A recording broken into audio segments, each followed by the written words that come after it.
你出来！啊！别躲床底下了，都听见了。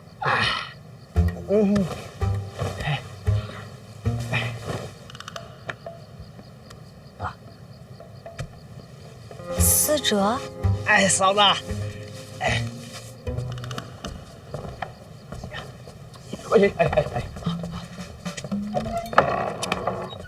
早生贵子，早生贵子。这些个封建陋习，回头我揍他一顿。哦，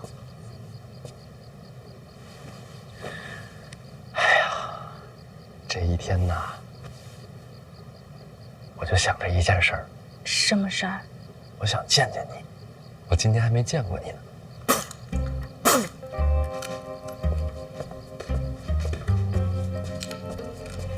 谁呀？大宝啊，大宝啊，你回去吧。小贤贤，我跟那个小东西不一样，我看完你跟婉儿亲亲以后，我就回去了。大宝听话，赶紧回屋。当心你的红果被别人偷走了。对呀，那是爹给我的红果呀！小东西，小东西，小东西！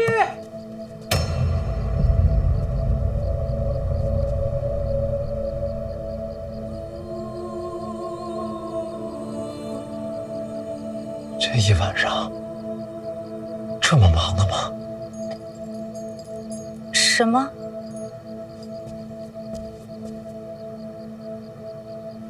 没什么，婉儿，对不起啊，我得出去一趟，很快回来。回来我跟你解释。哦，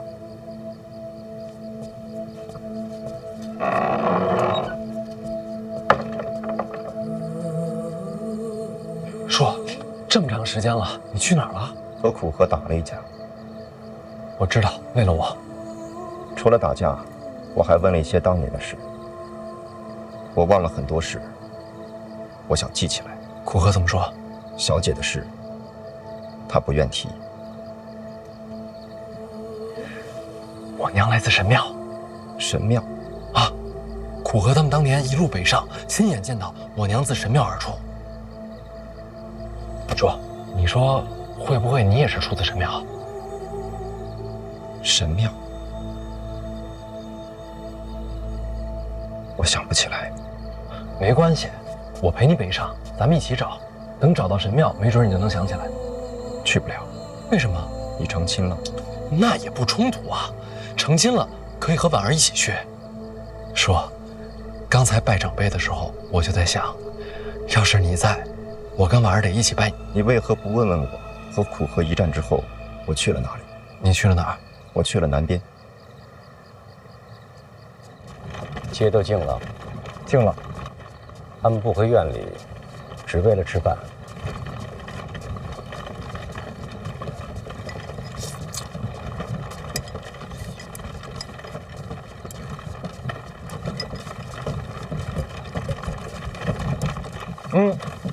对了。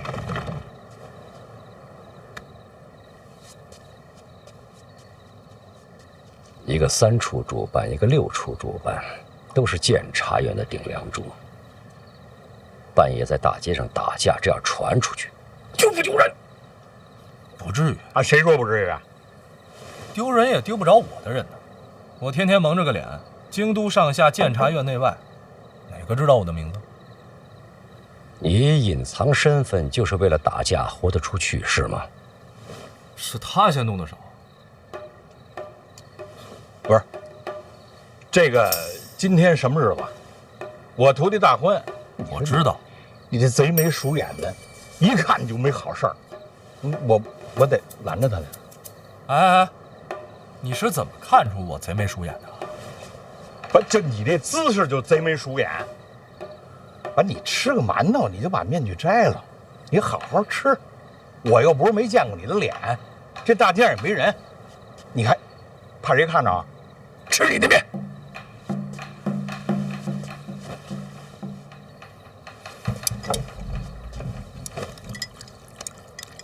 你去范监府了？啊，被他拦了。做什么？今日范闲大婚，武竹武先生必定登门。我平生之愿，就是亲自向他请教武学精艺，教授切磋。那是找死呢！武者寻道，虽死无憾。北界，你是什么时候回的京都？我这一路狂赶，我这不是刚回来，连饭都没吃呢。一路南下，我就惦记这口呢，还得说京都。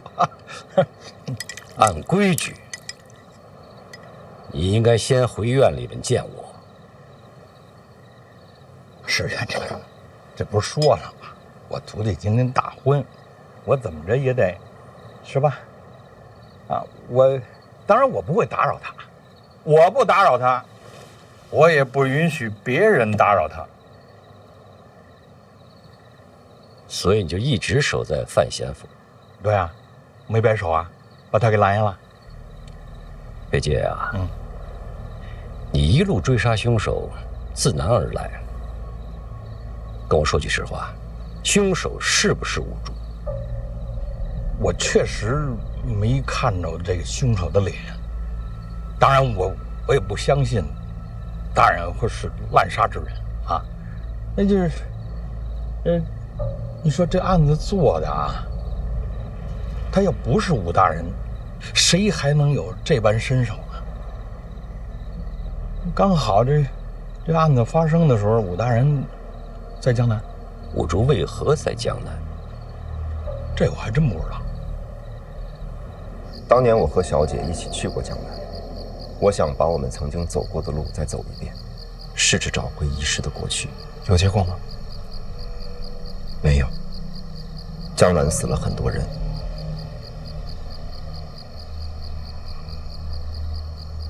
我听说了。我没动手。那就不是你啊。那是有人要陷害你。顺着这个思路往下想，第一，考虑谁陷害你能得到好处；第二，要知道你南下的行程；第三，可只能是我。为什么？我暗中查过死者，出手之人，宗师手段。那就是4大宗师之中有人要陷害你，是不是四不见？杀人者没用真气。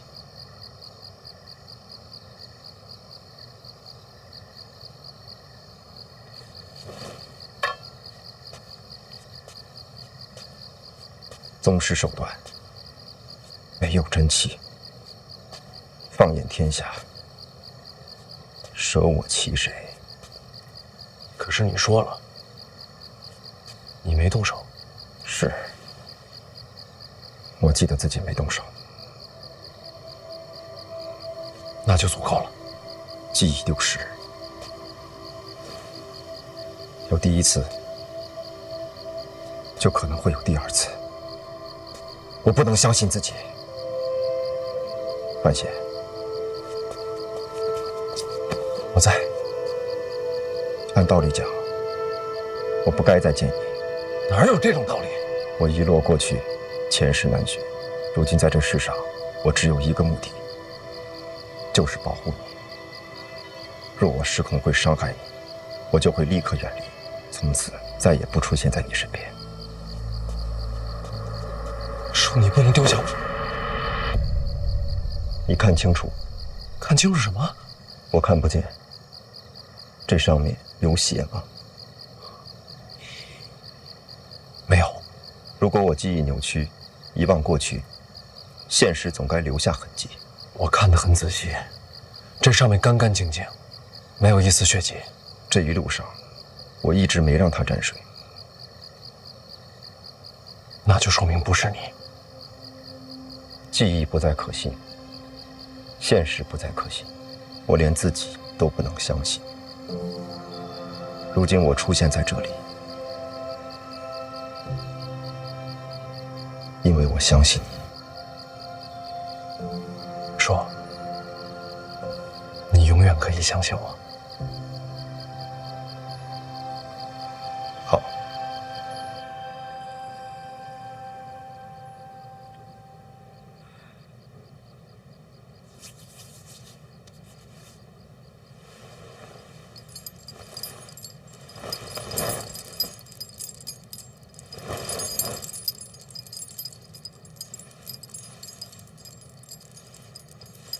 我该走了。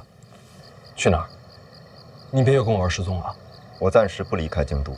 那咱们说好了。你成亲了，从今以后有自己的家人，你还需要我吗？我永远需要你啊！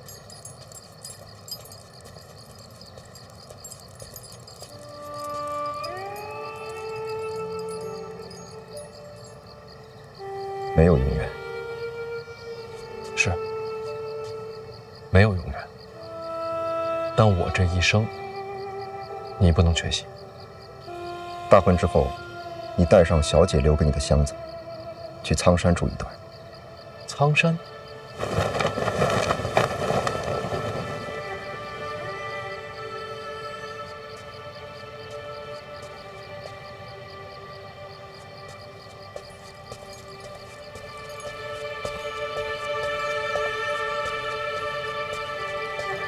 那人是谁呀？武周叔，我的长辈。怎么也不进来坐坐？他性格就这么怪。你怎么自己摘了？刚才吓一跳，担心你出事儿。对不起啊，大婚的日子弄得乱糟糟的。咱们再来一次。这样也很好。今晚给你的必须最完美。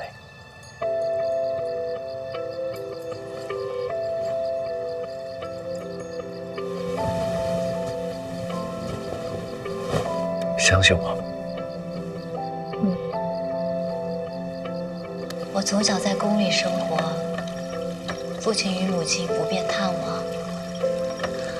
每到晚上，我会一个人住在一个很大的房间里。从那个时候起，我就特别喜欢看星空，因为除了星空，也没有什么可看的了。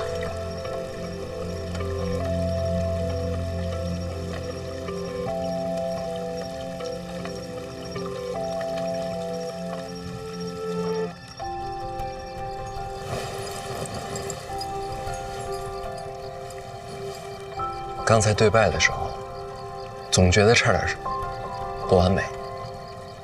为什么？堂上只有我爹和柳姨娘，少了你独有的见证。我爹娘没法来，没事的。可星空一直在啊。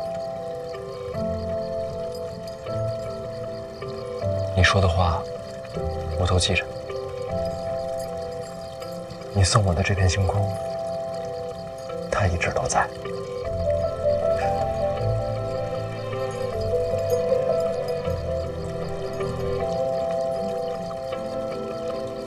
他看过你的孤独，也该看着你幸福。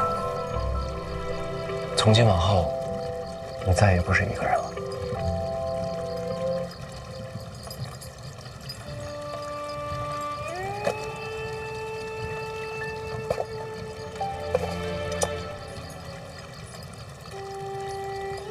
戒指，这是做什么？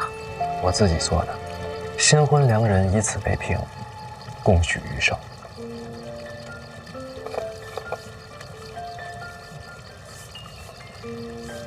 这是哪里的说法？我记忆中那个世界。回头，我把我那些记忆都说给你听，好不好？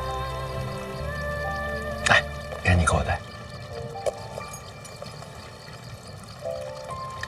对，就无名指。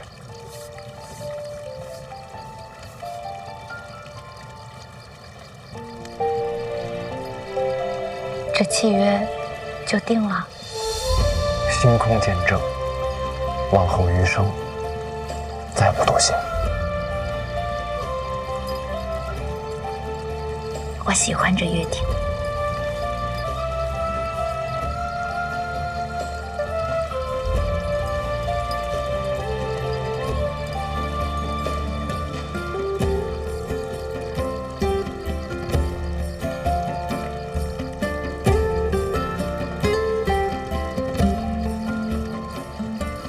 我竹叔是跟你从小一起长大的，从儋州到京都，那应该有很多故事吧？我竹叔的故事，我慢慢跟你讲。今天不是说故事的时候。那应该做什么？好问题。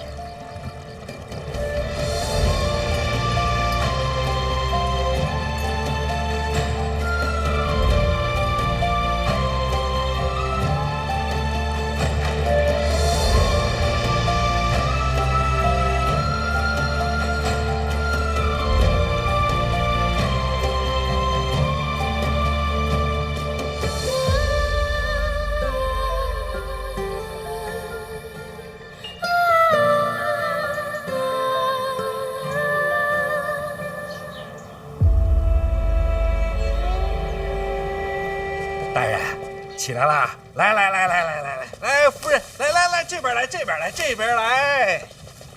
这是干什么呀？坐，大人坐。来，夫人，快坐。怎么了？坐啊！来吧，大家伙儿，来。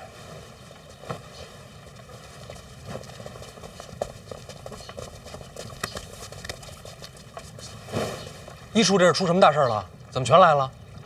大人，今天您新婚，我们应该来拜会的啊。夫人，属下王启年拜会夫人。邓子越携一处同僚见过夫人。行了，都是同僚，拜什么拜？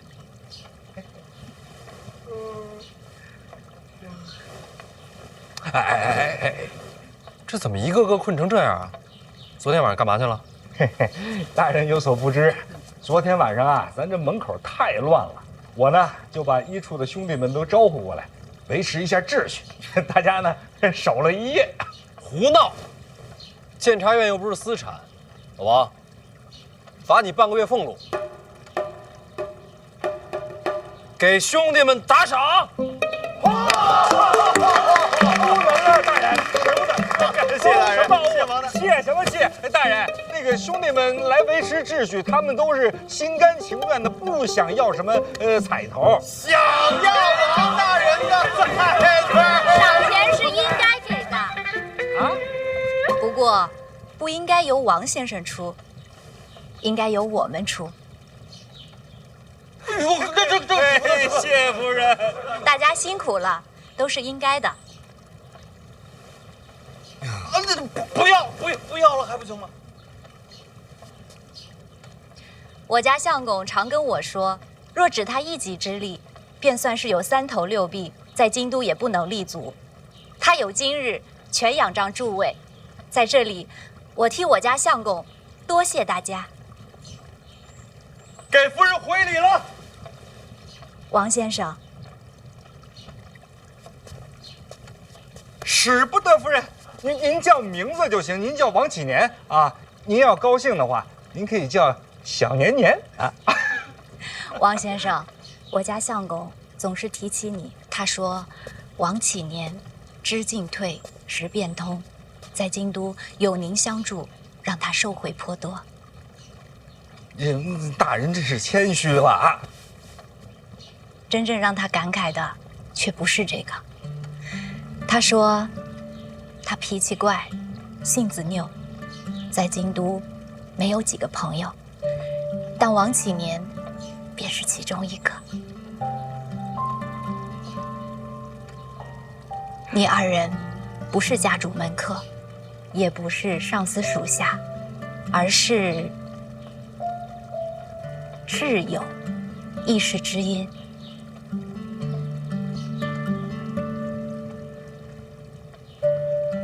王先生，多谢你一直与我相公同行。夫人，我看您客气得了，我怎么样？我媳妇儿会说话吧？比我家夫人还高出一筹。哎，大人真是好福气啊！大人好福气。一树还那么多差事呢，回去忙吧。但是大人，别拘着了，那个内库的事儿我们都听说了，赶紧吩咐我们吧。我吩咐什么呀？抄家呀！京都那些个贪官对不对？手脚都不干净。您说抄谁我们就抄谁，我们得准备一下，真的。胡闹！一处办自己该办的事儿，我自个儿的事儿我自己顶着。哦，不许自作主张。但我真的，我管管他们啊！什么玩意儿？走，回去办账。告退。胡闹！这，大人我可就不自作主张了。这不许胡来啊！哎呀，不胡来。哎，老王，你看看这个，陈院长给的随礼。庆余堂，这是当年叶青梅开创的商号啊！哎，当年那是揽尽天下之财啊！我也听说过，他的产业成了皇室内库的根基。产业是归了皇家了，可当年那些跟叶青梅一起开创这商号的那些掌柜的，都在京都呢。这庆余堂现在就是他们在办。这庆余堂是个商铺？他们自己啊，不开商铺啊，他们收那些商铺东家的钱，给这些商铺啊做掌柜的。职业经理人可以啊。什么？啊，没什么。但是叶青梅死了之后，这些掌柜的和内库还有什么瓜葛呀？陈院长给留的谜题，总得过去看一眼。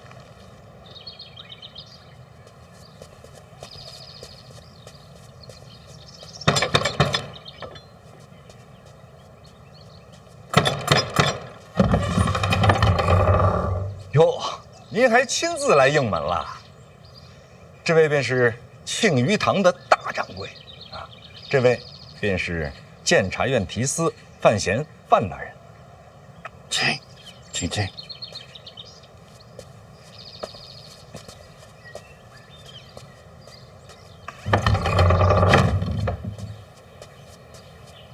二位这边请。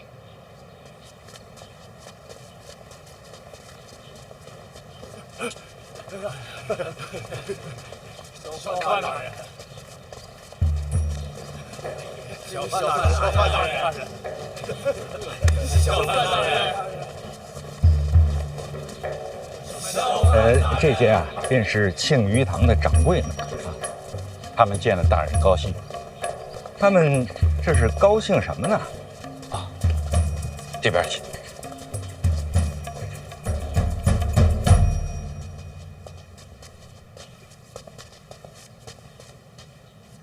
这是要办白事儿啊！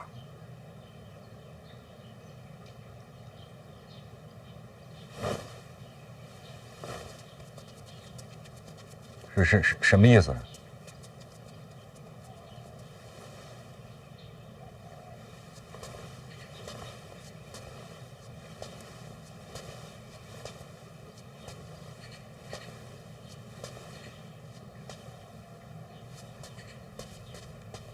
大人，这感觉可是不对啊！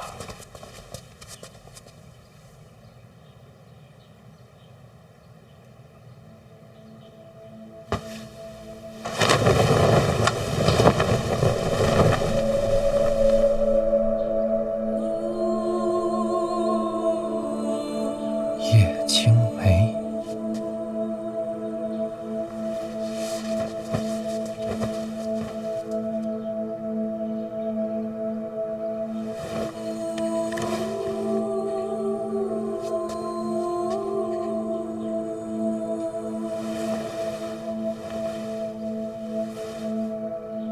小姐，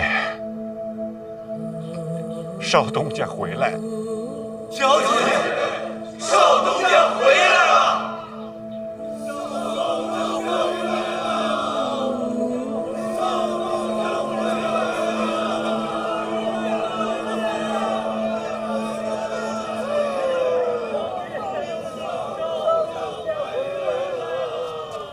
好了，我会陪少东家好好聊的。你们在这儿啊，惊着少东家了啊！告辞。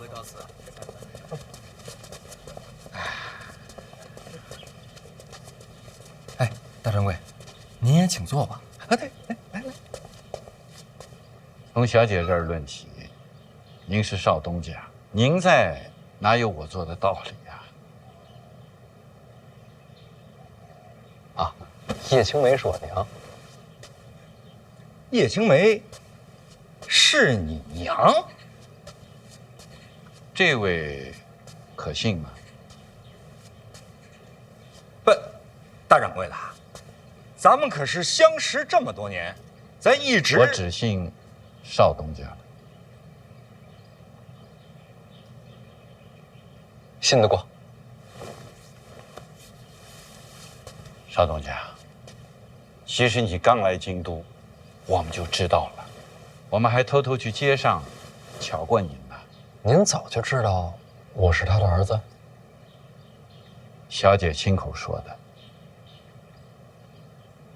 他怎么亲口说呀？托梦啊？小姐生前曾经告诉我，您的名字也是他起的。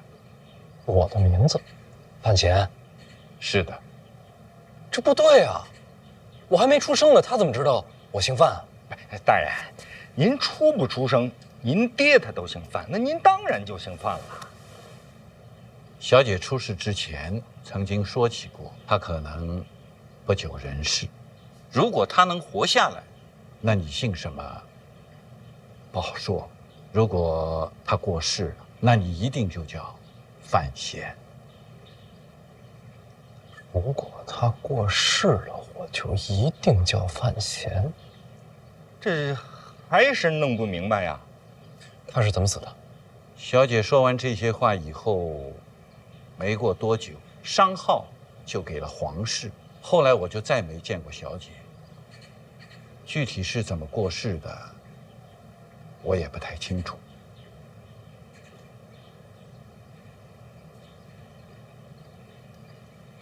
我来京都这么久，您没想着来见我？少东家可能不知道，我们这些人啊，被盯着呢。陛下亲自下过旨，叶家的旧人，一个都不许离开京都。皇室忌惮你们，忌惮小姐。尽管小姐已经离开人世这么多年了，可他们还是胆战心惊。就连我们这些曾经帮着做买卖的人，也被暗中盯着。我们不敢来找您，怕给您惹麻烦。可是，您到京都以后的种种事迹呢，我们都知道。您当年一直待在他身边做事？小姐信任，让我总管京都商号。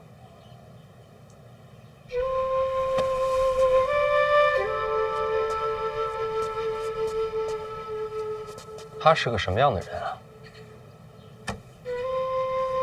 人世间再没有如此光彩夺目之人。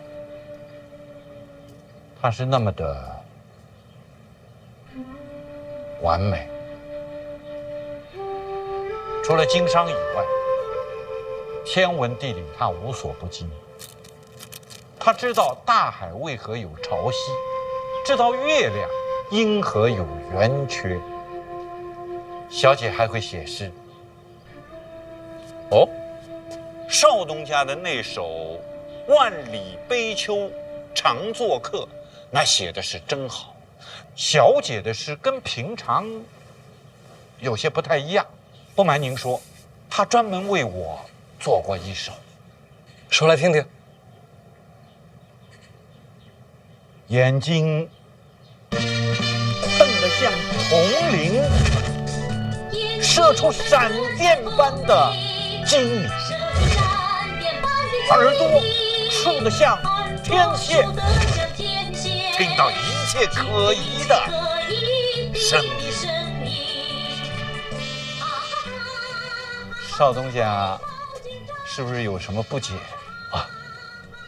天线二字，小姐为我解释过。九霄之雷下到凡世间，银白树挂，恰似玄天之线，一指耳目聪慧，洞察一切。他是这么解释的。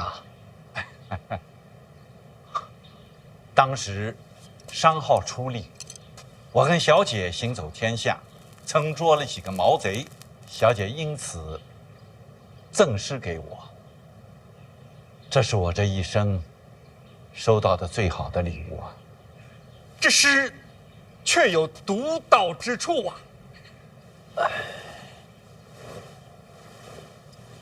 我算是知道他大概是个什么样的人了。大掌柜，这诗不光有词，还有曲子，回头我教您。好。内库的那些亏空，我们早有准备。你们有这么多钱？我们没有钱，京都的商铺有。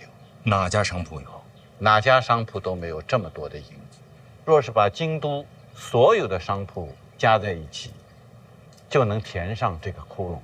所有商铺？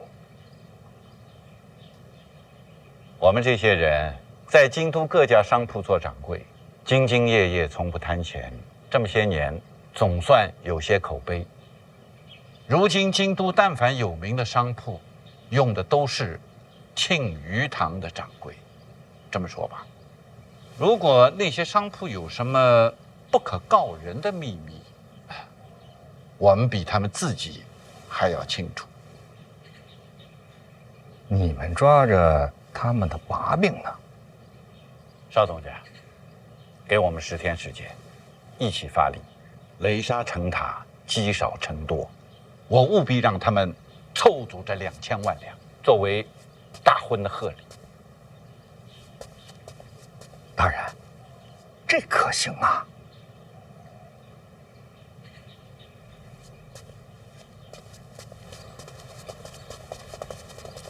邵东家放心，咱们催账交给我们，不会影响你的官声。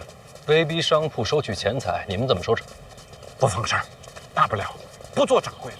行商者最重利，弄不好啊，他们会雇凶杀人，到时候你们会有危险的。没关系，我们都已经活到这把岁数了，已经心满意足了。不行，如果是我娘，她会这么做吗？刚才听掌柜提起我娘，光芒万丈，话里全是自豪。我想，如果是她，不会这么选。邵东家，情势危机，我娘有没有遇到过情势危急的时候？她当年妥协过吗？内库亏空，我自己办。邵东家，2000多万两，非一人之能力所为啊！不管多难，我也要试试。做儿子的总不能给老娘丢脸。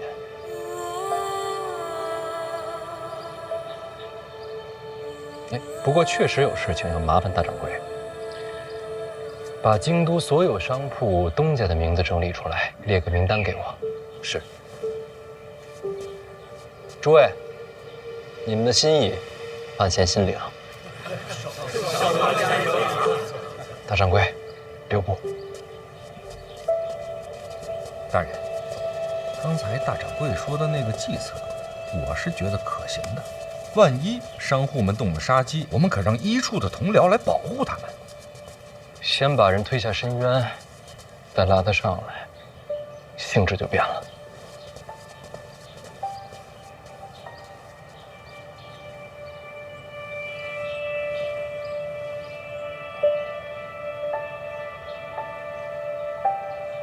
邵东家真是个善良的孩子。原来我以为小姐走了，那道光灭了。原来光还可以传承。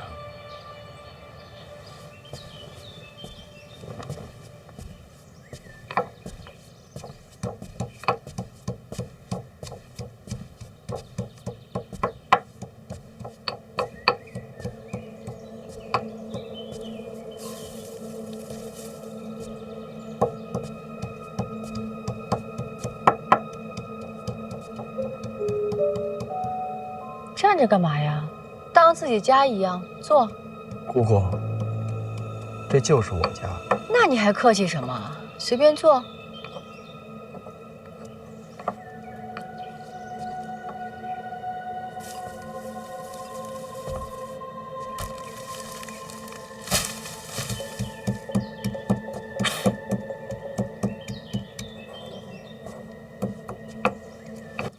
您这是干什么呢？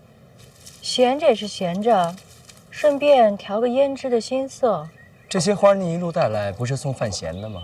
人家不要，送你算了。愧不敢当。我是要谢谢你。谢从何来？无论怎样，晚上的大婚，我都不希望出任何岔子。你没有说出林拱的秘密，我就要谢你。姑姑不交代，我也没有打算说。那我是真看不懂了。你是要和范闲讲和吗？哦，那倒没有。陛下对范闲信重，从现在看，就算范闲不娶婉儿，这内库一样会交到他手中。哦，林拱这秘密啊，要用得用到生死关头。怎么？姑姑难不成是要和范闲讲和？我若是想讲和，内库的账册上就不会多出2000多万的欠款。那现在看来，这欠款好像是给早了。朝堂上上上下下都在猜想，说范闲不会接手这内库。继续讲。小范大人如今春风得意，何必要接手这烂摊子？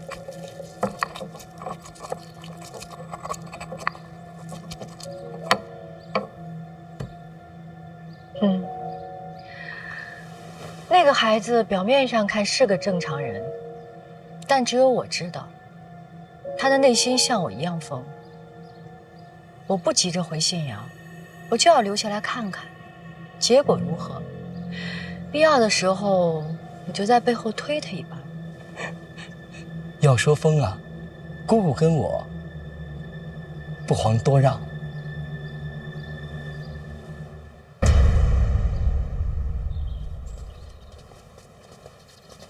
大人，这实在不行啊，我还有些私房银子，我都拿出来给您。你舍得啊？他自然是不舍得，但是您要是不好意思呢，您给我写个欠条，就算您借我的。那算利息吗？还给利息呢？那少算点儿。哎，我怎么还能跟您要利息呢？我行了，老黄，心意我领了，不过真不差这一点。不，大人，我是真想为您解忧啊。少爷，门外来人，说是受叶掌柜嘱托，送来这个就走了。这叶掌柜办事可真够快的。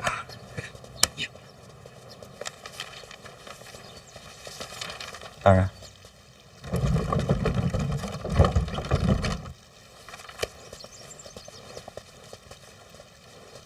院长，你们是刚从庆余堂回来，您这么快就知道了？他的身世你也知道了。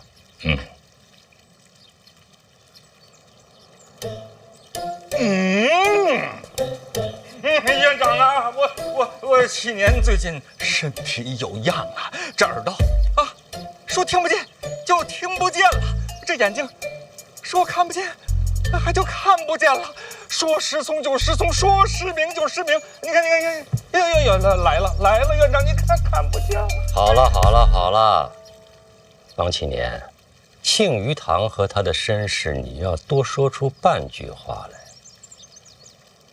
明白，7年告辞了。明白了。老王，我信得过，你吓唬他干什么？是你在吓唬我。我又怎么了？你不动用庆余堂，内库的亏空怎么办？庆余堂这件事儿是您的安排？内库亏空，陛下能不知道吗？陛下的安排。所以这笔钱宫里不能出，更不能动用户务部。陛下留了一手，想利用庆余堂，让你顺利接手内库，这么大的礼，你给回了。可这事儿如果这么办的话，庆余堂那些掌柜就全完了。这事儿要是我娘，不会这么办，所以我也不这么办。志气可嘉，可银子从哪儿来？银子我自有办法。在这之前，我想先去度个蜜月。去。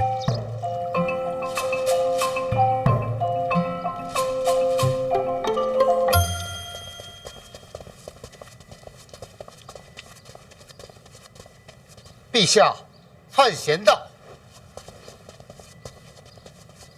陛下，啊，听说你要度那个什么月？蜜月，臣是来请假的。啊，去哪儿啊？苍山。多久？还没想好，越久越好。请问陛下，这是为何？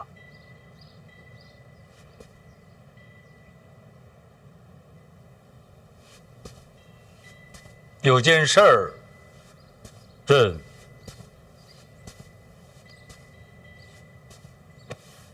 恐怕要变卦了。陛下，我这婚了，与此事无关。啊，朕这几天想来想去，觉得内裤的事儿，你还是别接了。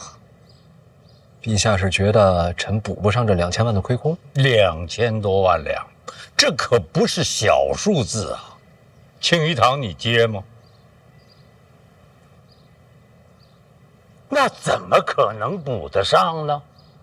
北齐一战，户部的银子都掏空了，现在天下到处是灾，内库的银子可不是为了补户部的亏空，它还有赈灾安民的作用。所以朕还是觉得这个坑别跳了。范闲呀，放手吧，这不是儿戏，这牵扯到方方面面的国事，而且也是陛下的旨意。对，是朕的旨意。那就更不能放了。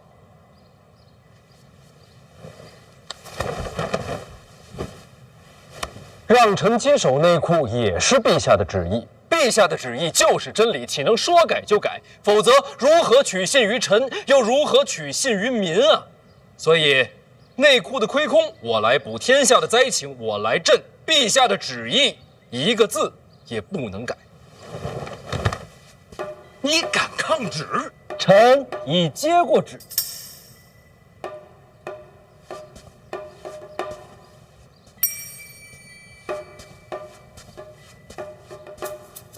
万一天下的灾民，臣提头来见。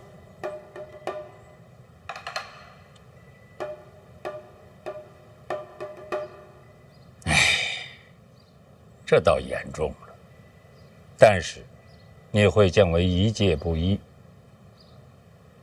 不，下你的大狱。那臣谢陛下洪恩。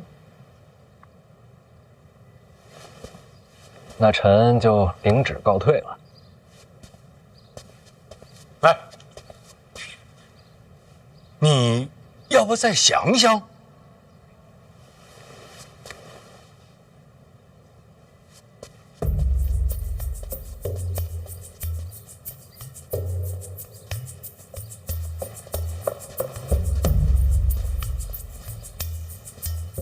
这哪儿来的底气呀？也许来自于苍山，苍山，也许叶青梅给他留下了很多的金银。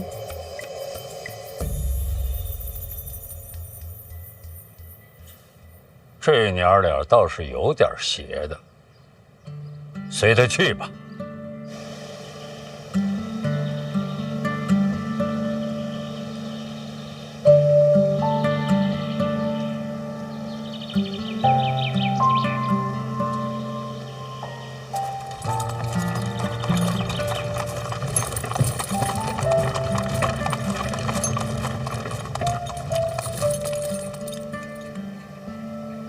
金统领，又见面了啊！副统领，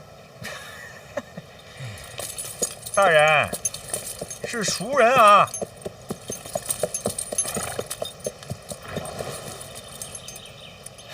还真是熟人。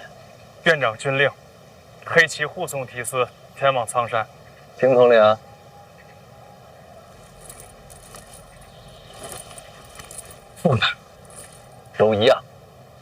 人收来了。出发！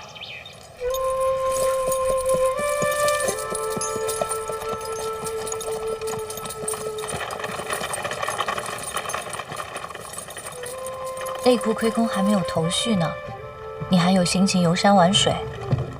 越是这样，越是要出来游山玩水啊。苍山有银子？苍山没有银子，但是我可以想办法让银子来苍山。怎么个来法？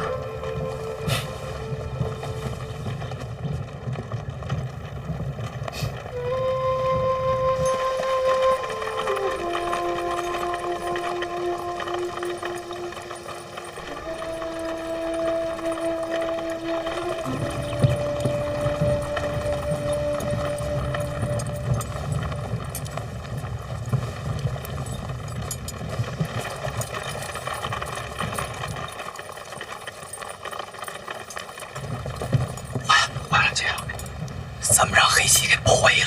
哥是监察院提司，应该的。是保护伞那儿啊？哎呦，姐，这自打范闲一出现，你看你现在你怎么变得这么奇怪呀？你原来是京都第一才女，你是那个写诗看书的，这干嘛呢？小刀拉蛤蟆，这叫青蛙。那不一样吗？小刀拉青蛙。你懂什么？这叫解剖。姐，咱非得在车上剖吗？车上练，手才稳。那你这练好了有什么用啊？哥教的，说学医都要练这个。你学的兽医？不会说也属。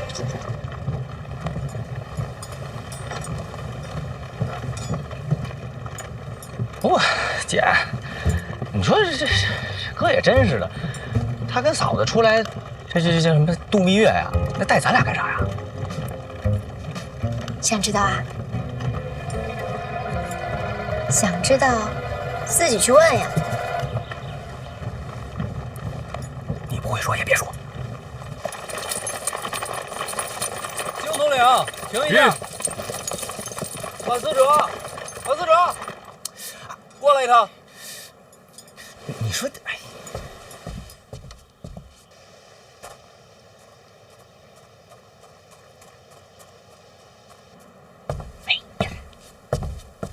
行了，走吧。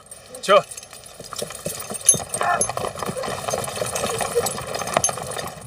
嫂子，怎么愁眉苦脸的？我这次从北齐回来，那是悄悄回来的。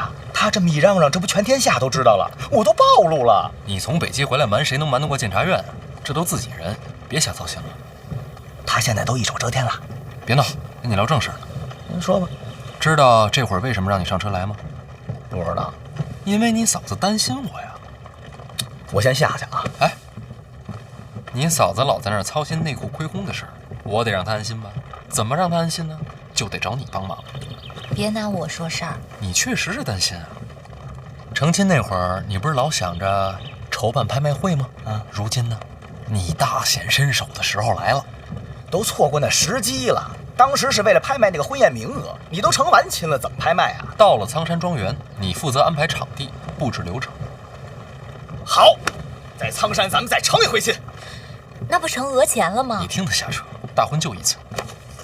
这是京都所有商户东家的名册，基本全在这上面。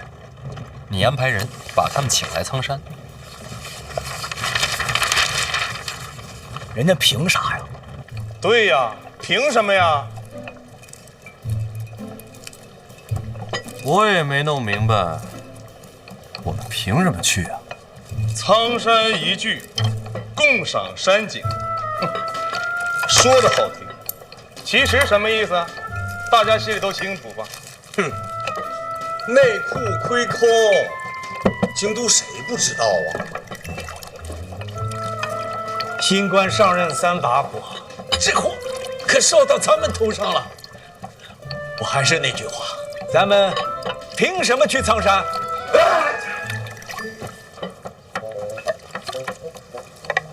在下今日偶遇风寒，不宜远行。人家是诗仙，是重臣，这身份下请柬，谁敢不去啊？啊！说句实在话，在座的加起来，能凑出这2000多万两银子吗？我可没有钱啊，我也不行。穷归穷啊，这小范大人刚大婚，这份贺礼总是要补上的吧？哎，对，人可以去，礼金也可以准备，但准备多少就看命了。没错，只带礼金，其他没有。诸位，我已经找过督察院了。督察院那些青天啊，听闻此事那是愤怒不已啊！青天们说了，若小范大人敢恃强凌弱，他们一定血溅圣上，必除国贼。大家心里都有个底啊，安心去苍山。兄台，还是你想的周到啊！督察院的那些青天，真的愤怒了？怒不可遏，血贯瞳人呐！这叫什么？各位，这叫喜从天降。是呀，范闲他真是昏了头了。他如今召集京都商贾，就是为了逼他们散尽家财，然后替自己补内库的窟窿。这范闲竟然如此狠毒。对，这也并不是什么坏事。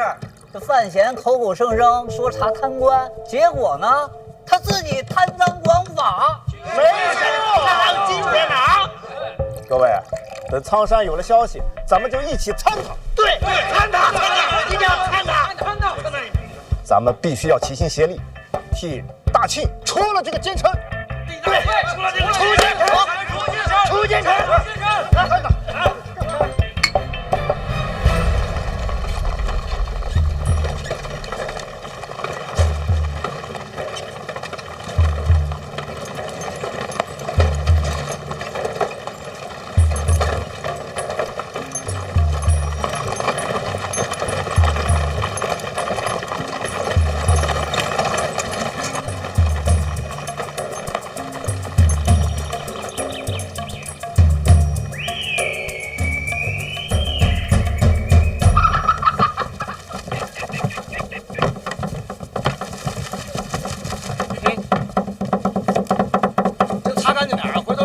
客人这拉肚子赖你啊！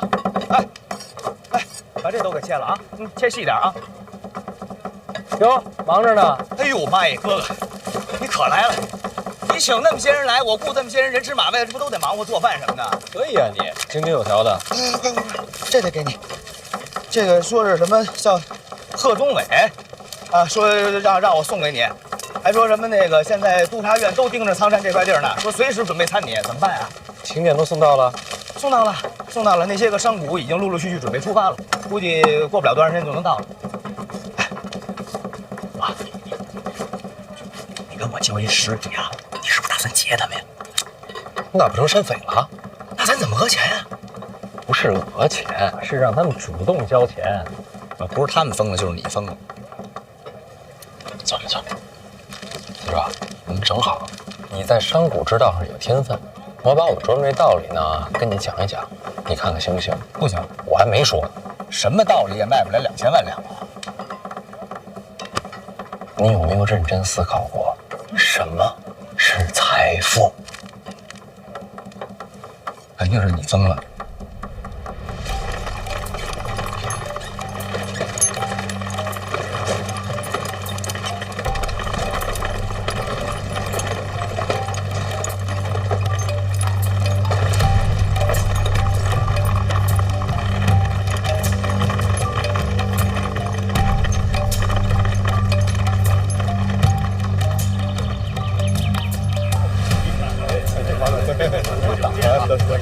孙掌柜，来，好几位都到了，哎呦，马掌柜，刘掌柜，好，行，咱们走吧，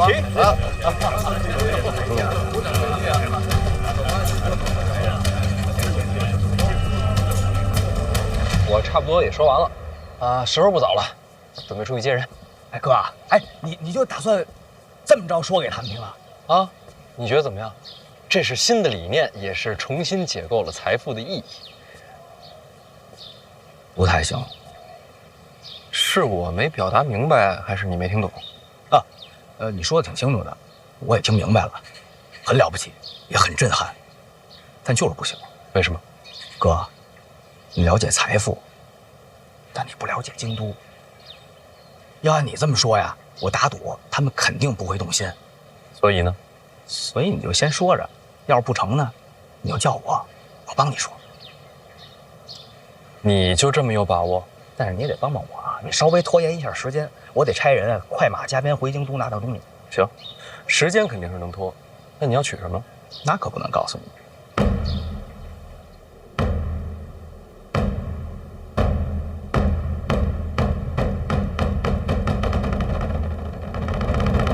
谁也不能出钱。哎，诸位，各位，我们一定按之前说好的，谁也别拿钱，千万不出钱啊！拜托各位啊！记住，按之前咱们说，拜托各位了啊！诸位，各位，我们一定按之前说好的，别动手，我们一定按之前不能出钱，记住了，已经可以。诸位，哎，刚才那边嘀咕什么呢？哎呀，你告诉他们坚定立场啊！若小范大人敢借新婚之名敛财，交点礼金就罢了，得要钱，我可没有啊，我可没有，我们都没有，是吧？你们啊，这大人怎么回事？飞了！这干什么呀？这是？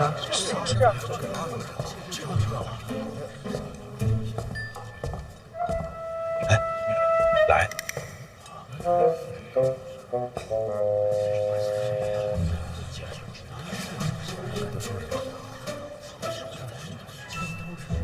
大家好，幸会，我就是范闲。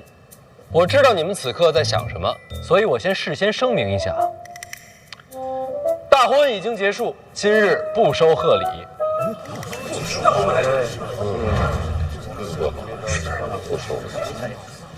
当然了，各位最关心的还是内库的亏空，这我话也说在前面。内库欠债，无论是于法还是于理，都应该我来还。若是如此，这还叫我们不是白担心了？你仔细想一想，若真是这样，把我们弄这儿来干什么？就是。才听，各位就又要疑惑了。既然这样的话，又何必把大家从京都请到这儿来呢？这红尘之中啊，每过一段时间，都会诞生一个超越时代的奇迹。这奇迹有时是人，有时是事，甚至有时可以仅仅是一个观念。观念是什么？观念大概就是个念头。念头。人生在世，若是能亲眼见证奇迹的诞生，又何尝不是一件幸运的事？所以我请各位来，就是想把这份幸运亲手的传递给各位，让各位都能亲眼见证到奇迹的诞生。